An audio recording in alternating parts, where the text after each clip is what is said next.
Welcome to Kevin and Tanisha's Mix It Up. Where we're going to discuss everything from our family and friends. Oops. You need to... What? Don't sound like you're in the auditorium. I just tried to do that. Okay. Check. All right. Welcome to Kevin and Tanisha's Mix It Up. Where we're going to discuss everything from our similarities and differences. Family and friends. Son and daughter. Home and work. And how it all impacts our marriage, parenting, relationships, faith, and beyond. Let's mix it up.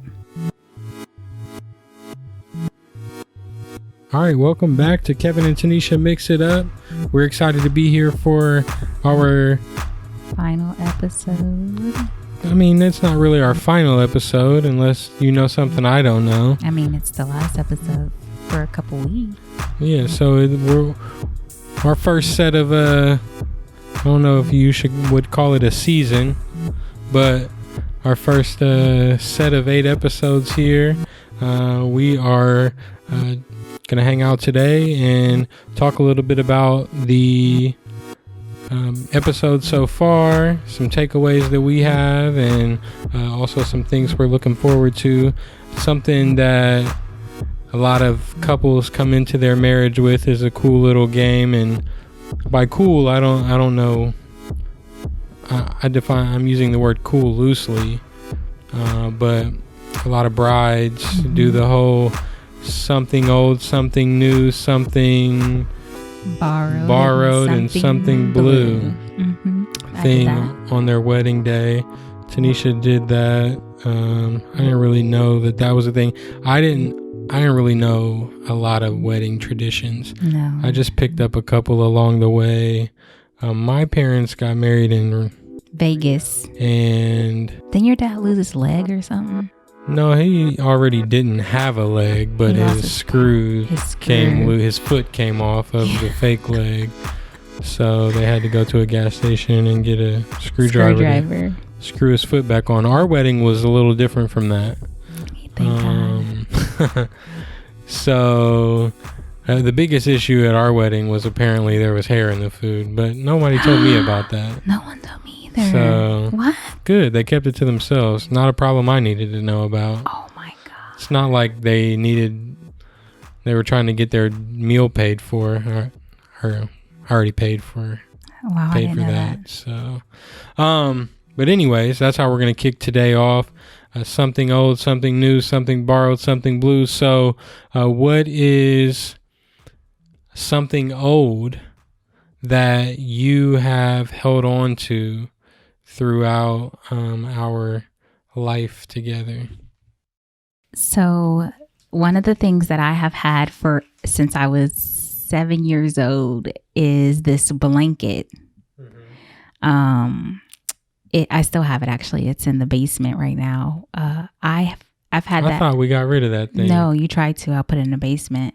Everyone wants to get rid of it. I don't understand why. Like, you can't wash it. I can't use it, but I just can't give it away either. It has so many memories, and it was the first comforter set that I had when I moved in with my aunt and uncle, who I identify as my mom and dad. So it has a lot of like life transitions, a lot of personal transitions. I just can't get rid of it. Another fun story about the blanket. Remember when we were head over heel in love high schoolers and we switched comforter sets? We did. How corny is that? Yeah, now I don't even want to sleep in the same comforter set as you. How about that? Crazy. We don't even own a comforter set. No, yeah, we own a quilt set because Kevin gets hot in the comforters. Listen, we need a different type of air conditioning. We're going to use comforters. We're going to need to put the air on 64 just because it's going to still feel like 75 under that comforter.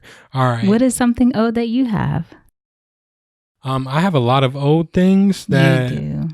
I haven't gotten rid of. They're just not here. No, they are here. They're in the basement and they're in the garage. You're absolutely correct. I have recently brought home some old skates. Yes. That I acquired while working at Skate Zone 71. Mm-hmm. You got 7-8 crates of old records in the basement. Mm-hmm. Something old. I mean, the skates. I got a really cool old bicycle that's at my mom's house. I don't know what. I don't know what else. What other things there are you saying that I have that are all over this place that are old? What about that huge box of electrical games and wires and Oh, that you will not get rid of? yes. I recently just went through that. I have uh, a nice big box of just old games. I have a PlayStation 2 in there.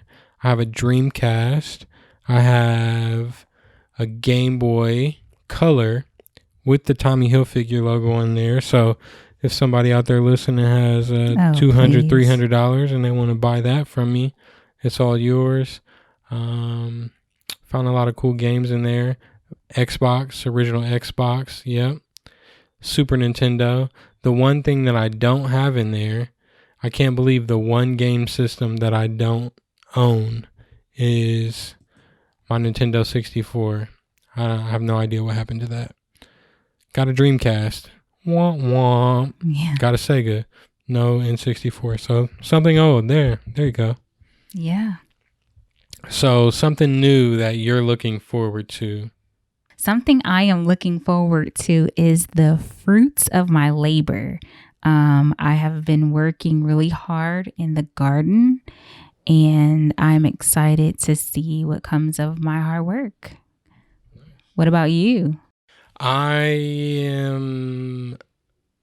feel like this is a trick question. Like I am also supposed to say you're the fruits of your labor in the garden. No, you don't. But no.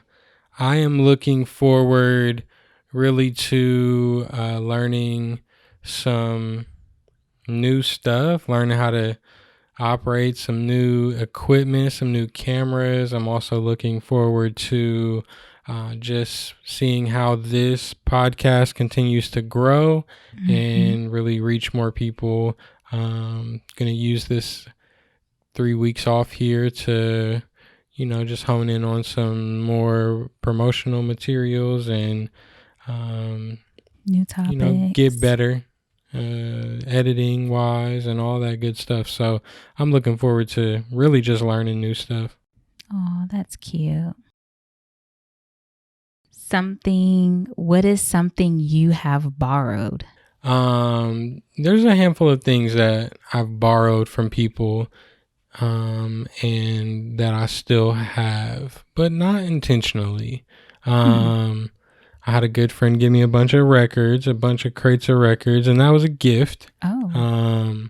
So I do own those, but along with that, I also borrowed a sound system. A nice little Pioneer sound system that I still have. So if you're listening and you want that back, we can work that out. I'm not using it. It's just existing.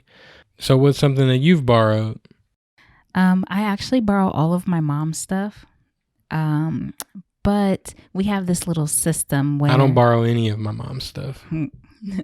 We have this little system where my mom says, oh, you can just have it because she already plans to like buy something different, or it's her reasoning to continue to shop. So she just buys all this random stuff with no intentions of using them. And then I say, can I borrow this? And then she says, I can have it. And that's just how the conversation.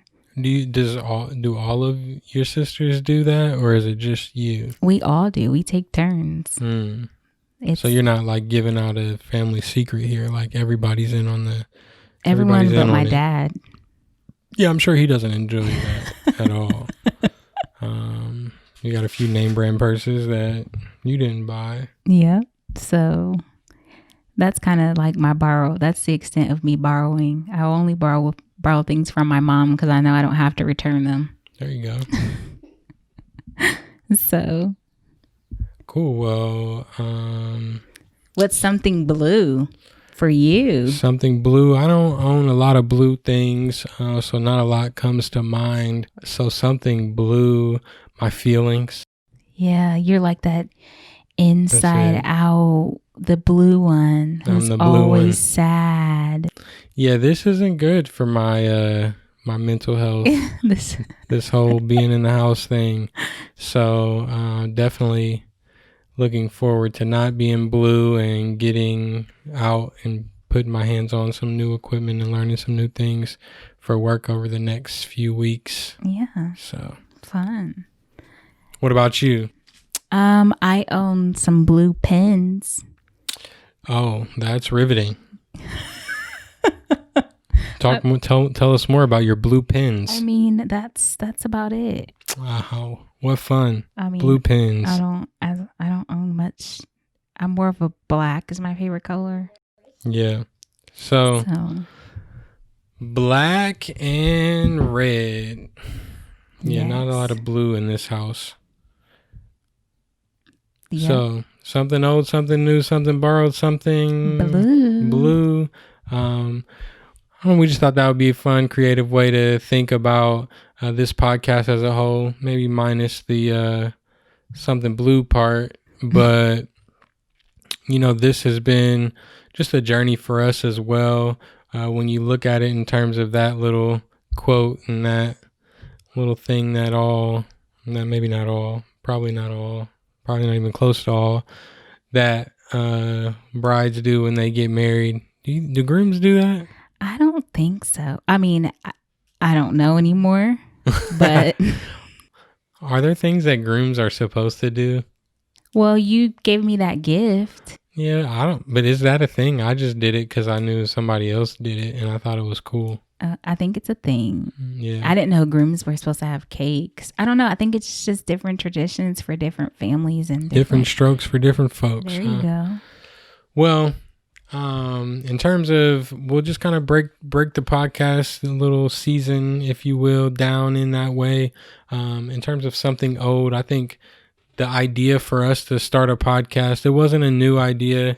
It's just an idea that, was had about a year or so ago at this point, maybe a little more, just to kind of share our experience with everybody and talk a little bit about these specific topics. And it's been a year in the making. We recorded a couple episodes last August and wanted to release on our anniversary, and just didn't end up doing that. And life happened and a year went by and more people kept coming out with couples podcasts and whatnot. So now here we are. It may feel like old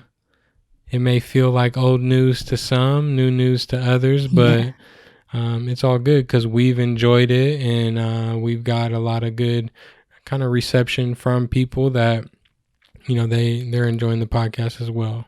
Absolutely. I think also it was one of those things where in the process of making this, there was a lot of memories or a lot of things that, looking at it now, when I was living it, it didn't feel the same. During this podcast, we've dived a little deeper in our conversations, and we've expressed certain aha moments that we thought about but have never really had conversations about, if that makes sense. Yeah, I think so. A lot of old stuff that has come up, and we've used it as a tool to just have open communication and kind of learn some lessons ourselves and share those lessons with other people. But those aren't, like you said, they're not new. I don't know that they're new moments or even aha moments, because we figured it out and we got through them. But it's like that. Okay, well, let's talk about how did we manage that? Yeah.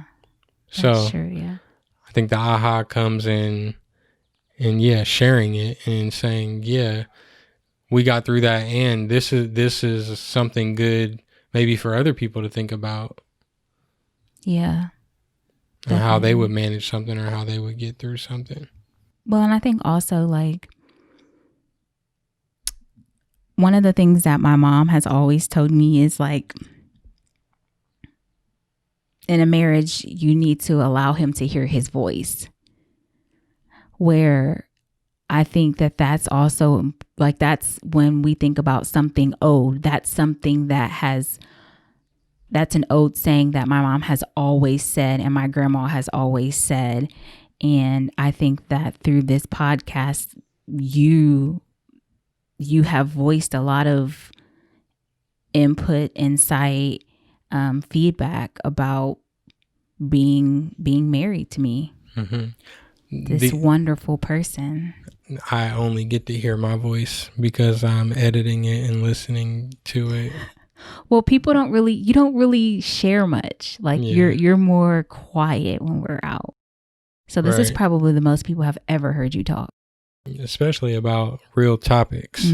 For sure. Yeah, I hear that. So another thing I think is just that we've always put an emphasis on communication.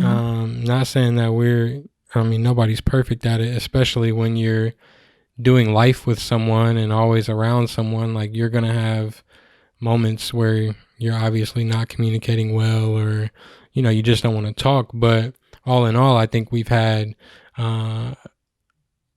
pretty good communication skills, and we've never, we've had moments where things have festered, but nothing has ever went on for like a really long time. Like, to my knowledge, you're not holding on to anything that I've done 4 years ago. We figured it out. I got over that car that you bought without me knowing. You just showed up with it. Yeah, that was early on in the marriage. Yeah, the one where you went to the dealership with me and we drove home together, that I just showed up with, that one. Yeah, that's the car that she didn't know about, even though she went to the dealership with me to get it, and didn't give any input and didn't give any of her thoughts on the matter. Because I was young. I was young in the marriage, and I was fearful to share my concerns and my voice. Now I'm like, nah, we ain't doing it. Well, yeah, I mean, we've learned and figured out some of those things as well. So kind of bringing our communication and our background there to the table to really speak to some of those topics that were the harder ones to figure out. Like we didn't get into much financial stuff, but between finances and between all these key topics like sacrifice and friendships and all that stuff, those are hard topics to communicate about with someone you love, especially when oftentimes the root of maybe the issue that you have or whatever is that other person. So kind of bringing that to the table was an old way for us to share and us to talk about those issues. So I thought that has really been beneficial just for us, like you were saying earlier, to just touch base on those things that we figured out how to get through them, but let's figure out how we figured it out. Yeah, for sure. That was something interesting that we didn't even touch on finance. I think because most marriage like podcasts and books and things like that touch on finances, and I think every household has their own way of navigating their finances, that I didn't feel like that was a relevant topic for right now. So alluding to that, alluding to that idea that we're bringing something old to the table and figuring out a new way to communicate about those old things, I think that was one of the most eye-opening things for us. And at the same time, it was a new way to reach people maybe that we haven't reached before, or even people in our lives that we haven't had these specific conversations with. Like you said, like, I'm not a big talker, especially, it's not that I don't want to share about personal things. I don't know.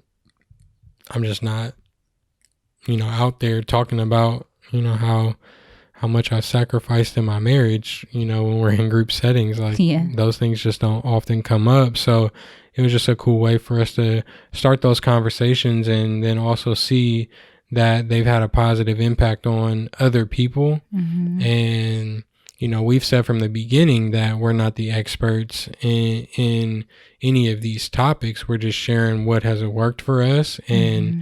I think it's just a good thing to see that, somebody could take something away. Yeah. Even if the goal isn't, for us to be somebody's marriage counselor or friendship counselor, but, there's key things you hear.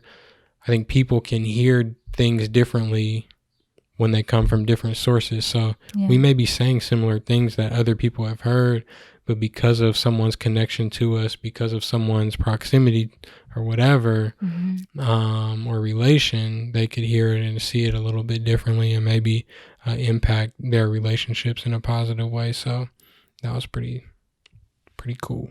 Yeah. I think one of the things that I didn't know about myself that this podcast has provided me with is the feedback about how I sound. Like, a lot of people have told me that the way I sound on the podcast is completely different than how I sound in person, which I'm just like, I talk the same. No, you don't. You're aggressive in person. I'm only aggressive when need be. It's like all the time then. Then people need to get their lives together. Yeah, so on a podcast, you're way more chill. So just don't expect this like sweet, innocent voice to answer the phone if you call from a random number. That's not true. But yeah, like I didn't know that my voice was that soothing, is the feedback that I've gotten. So and that our voices balance each other very well, which is an accurate statement about how our marriage is. I tend to balance you fairly well. Oh, you balance me out? Yeah. I'm the unbalanced portion of our marriage? Yeah. Is that how that works? Yeah. So that was kind of like good feedback from like the communication and conversations we've been having on the podcast. Mm-hmm. It's because you do a lot of whispering. That's why your voice is so soothing on the podcast. I'm not whispering though. But you're just talking. This is me whispering. Well, to everyone out there who loves Tenisha's soothing voice, thanks for pumping her head up so she could whisper more. And I can spend more time in post-production bringing her levels up. Okay. So, I think it's just also been just a humbling experience to know that there's impact being made in not just, our house, but in maybe in other houses because of just stuff that we've talked about, just being able to share life experiences. And podcasting obviously has opened up an entire, barn door for an entire Noah's Ark. It's really what I was going for. Just for so many people to share about themselves. And there's just any topic, anything you want to hear about, you can pretty much find somebody talking about it. So, to know that people are tuning in to listen to us, like, there's a bunch of people talking about relationships, a lot more people with a lot more influence, you know what I'm saying, than maybe we have. But it's like a humbling experience to know that there are people tuning in to listen to what we got to say, and then on top of that, commenting on what we have to say, or giving positive feedback on things we have to say, or thanking us. So I don't know that I expected that as much as I didn't expect that to happen as much as it has. Really looked at this as, well, I really look at it as like a one way communication, just because, you know, we're just two regular people. And we've had a little more than one way communication. I'm not regular. I'm not basic. It says you. Says you. Sure, you have locks. Sure, you drive a Pathfinder. But dang, you don't have people. But yes, honey. Yes, I agree with you. I agree. Thanks for the riveting input. We're really getting good at this podcast stuff. Oh my gosh. Stop it. Yeah, the feedback alone has been very, I would say, rewarding in the fact that, you know, we're just trying to share our stories and be as open and vulnerable as possible, which is things that you don't often see in the media today. And I think that it's a way for people to know that perfection doesn't exist. And I'm not saying people view us as being perfect, but there's definitely a lot more weight, I would say, on our relationship. And you can agree or disagree with me, because we've been together for so long. The perception is that as though, you know, there's just this, we have it together. The perspective that we have it together is there, even though there is a constant ebb and flow and a tremendous amount of relying on prayer. Mm-hmm.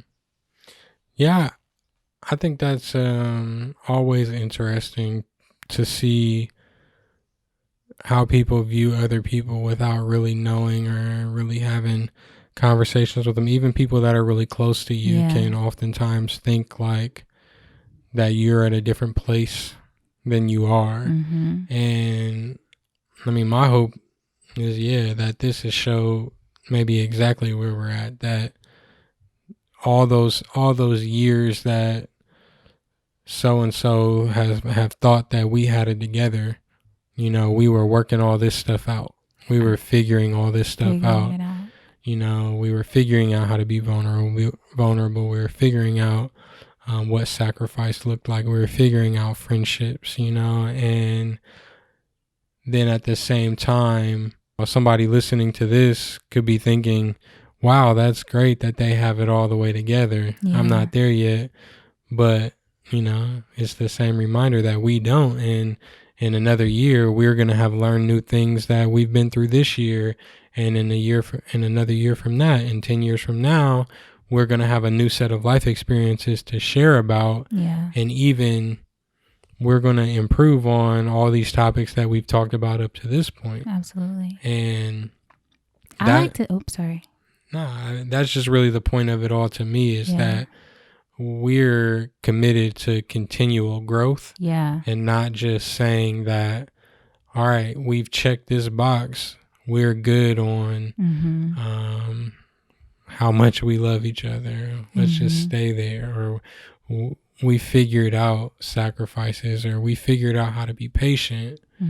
So on to the next thing. No, it's like all these things we still need to figure it out more and more every day, because life changes all the time. Yeah. Yeah, that's kind of what I was going to say. We're constantly evolving without evolving away from each other. And I think that that's important, because though you don't want to lose yourself, you also don't want to become so self-consumed that you lose sight of your mate or your partner. I think too, as you were speaking, I was thinking, what was I thinking? That's the thing that we got to work on, mind reading. Dang. I was, I forgot, it left me. That's what happens when you get old. Speaking of oat, I was thinking like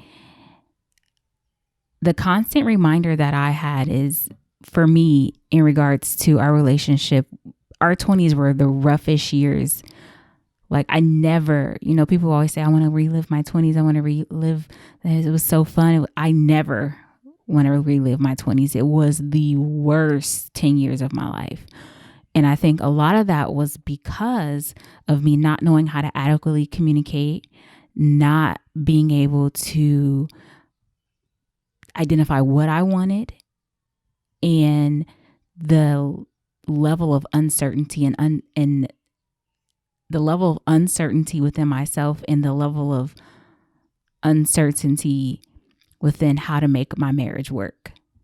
Like I think that was one of the things as I look back, when you were speaking about communication and sacrifices. I mean, we did a lot of sacrificing in our 20s and we're more comfortable right now, but there's still sacrifices being made, but not nearly as much as in our early on. And I think that that's one thing where you have to be aware of and know that there are going to be consistent struggles and sacrifices, and you're going to have to continue to recultivate or become more creative on how you communicate, how you deliver, things like that in order for your relationship or your marriage to work. It can't be one person putting in everything. And I think that really rang through on that episode specifically about sacrifices. And I think that's something that, a lot of people really gravitated towards, is that topic. And I think not just those first 2 episodes on vulnerability and like those first 3 on vulnerability, sacrifices, and friendships. I think, we chose those to be the first 3 because those were the most difficult things for us to figure out. Mm-hmm. And it looks like, what the analytics say is those are the 3 most listened to episodes, and I don't think it's just because they're the first 3, or maybe people just stopped listening after the 3rd one.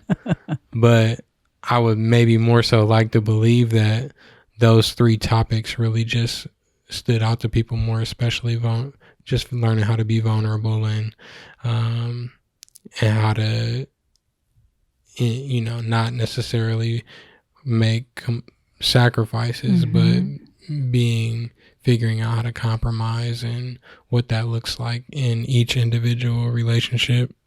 So I would say to wrap up like something new, our hope and our desire for the first 7 episodes was that we created a space for partners and married couples to identify new ways to interact or self-reflect within themselves.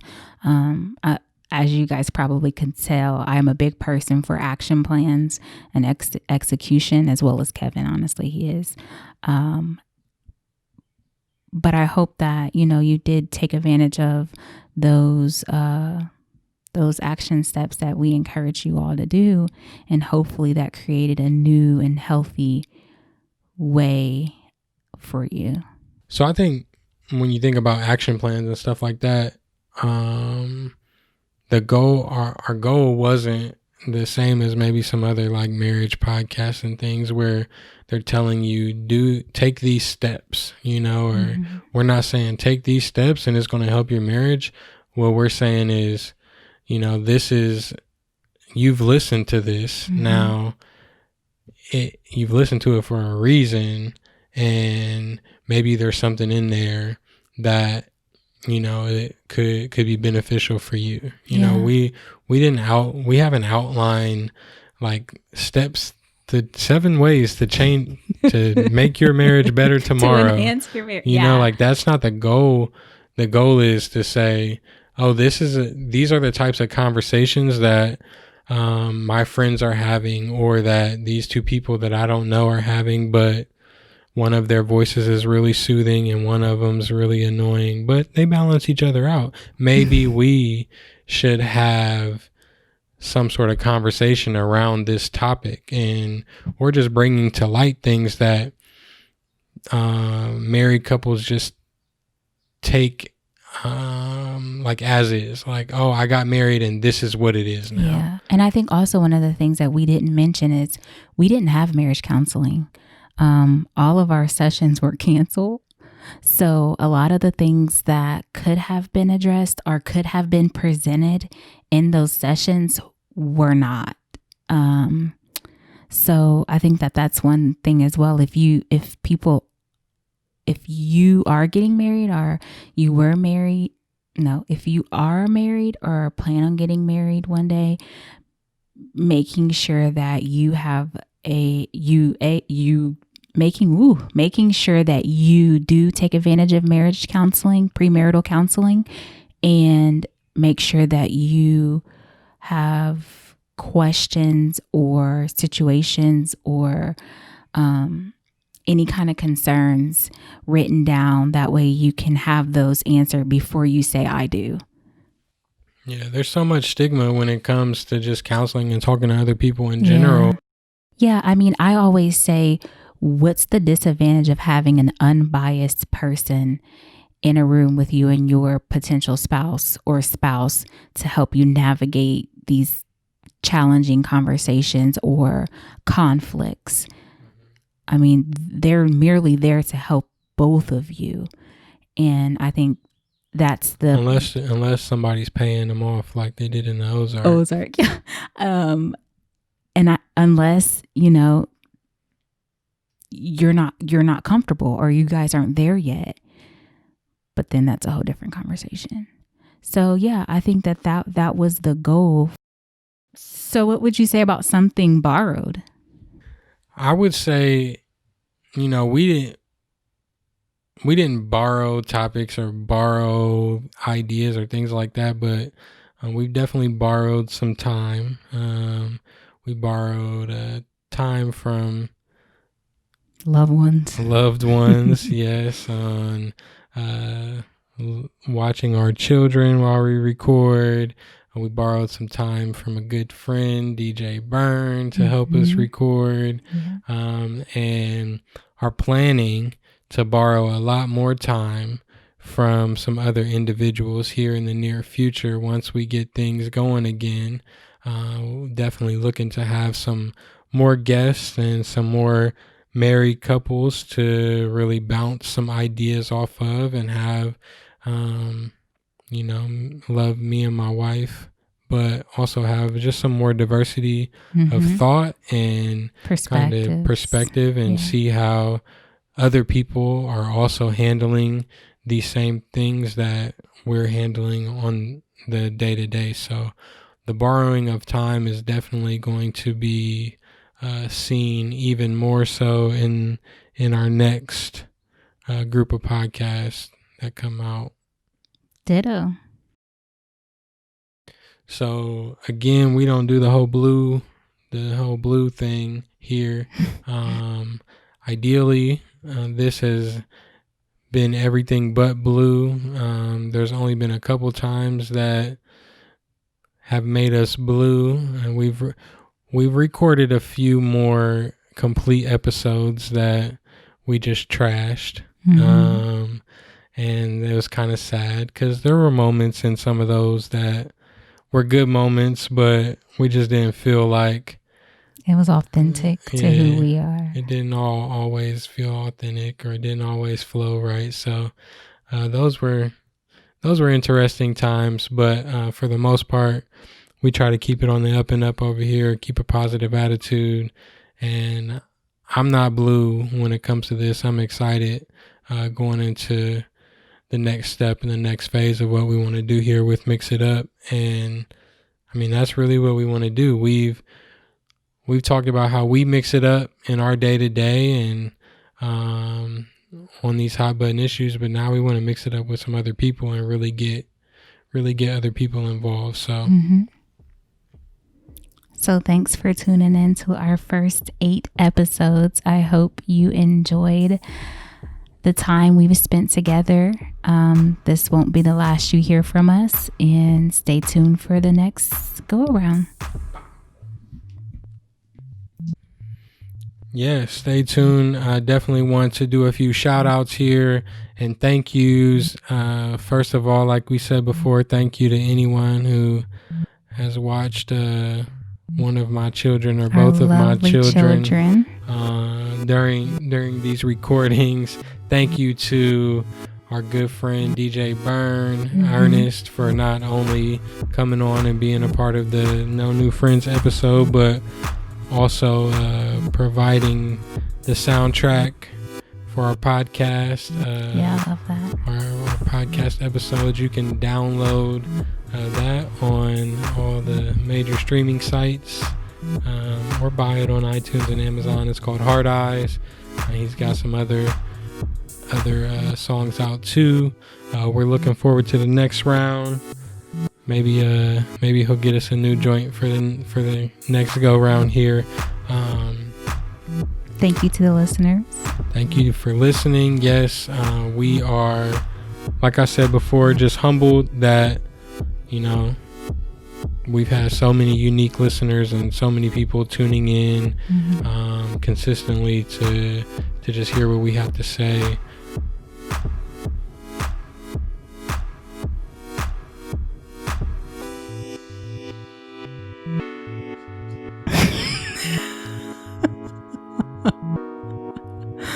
My dad said my laugh doesn't match my voice.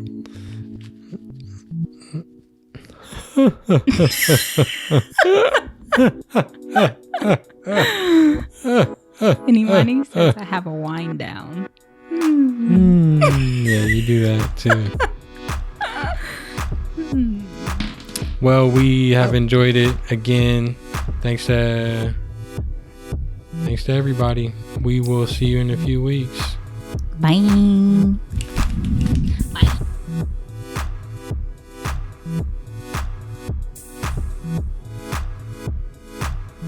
Thank you for listening to Mix It Up with Kevin and Tenisha. Make sure you listen, like, and subscribe. Follow us on IG at Kevin and Tenisha.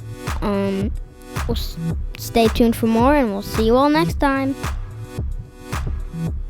Thank you for mixing up with my mom and dad.